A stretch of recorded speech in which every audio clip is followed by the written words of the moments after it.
These are the archives of Brooklyn King Radio, the wildest show that you never heard of.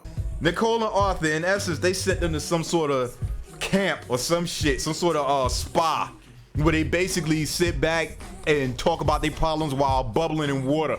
I don't know how good it worked, but basically the therapist gave them these pointers. Now look, number 2, move beyond your conflicts. Pushing each other's buttons is not necessarily a bad thing, as long as the couple can use it to work through their problems instead of intensifying them. Mistake number 2. I have never seen ever a situation where if you press somebody's buttons, that works for you. If you press somebody's buttons, you're fucking with them. Yo, let me tell you something, man. It actually worked one time for this chick I was with and against me. This chick I went out with, she start fighting me all the time. We go out and shit, and we, she wait till we get home and the fight would intensify. I'm like, fuck you, I'm leaving, I'm out of here, bitch. And she would jump in front of the door and start taking her clothes off. This is a true story. Start taking her clothes off, and I'm like, well, shit, I can't leave now. Oh, yeah. And we have angry sex and shit. Yeah. You know? I ran into that before. And once again, that goes right under that tree that I put there earlier. Emotional pussy is good pussy.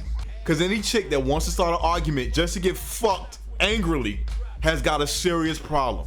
Because as far as I'm concerned, if I'm angry, I'm not really thinking about fucking you. I'm thinking about beating the shotty. You know what I'm saying? Yeah, exactly. You can't marry that chick, but you can enjoy the sex. Yeah, you can't marry her. That's a setup. Yeah. That is a setup. You'll wind up killing her in jail. Thank you. Yeah. That part where you guys get into the car and you just married, I'll crash that shit right into a tree just to try to kill her. You know what I'm saying? It's crazy. It's fucking crazy. You can't push anybody's buttons and turn it into a good thing. You can't. You can't sit there and say, you lazy bitch, you need to do what the fuck you supposed to do. Then you think that's gonna make her get up and go get a job? Shit. Can't take it back. Yeah, you know what I'm saying? Listen, she might go out and get a job, but you still call her a lazy bitch. You hear what I'm saying? Exactly. She ain't gonna forget that shit. She gonna forget it, exactly. Never. She's not gonna forget that shit. Ain't no way you can 2 put. months later. Yep. You called me a You lazy angry bitch, bitch. and you forgot about that shit. You Like, oh, listen, what you bitch, I talking was about? just playing. Yeah, Oh, you just called me a take it bitch just back. right now. You know what I'm saying? Ain't no way to do it. Never Yeah. forget. So that's mistake number 2 to me.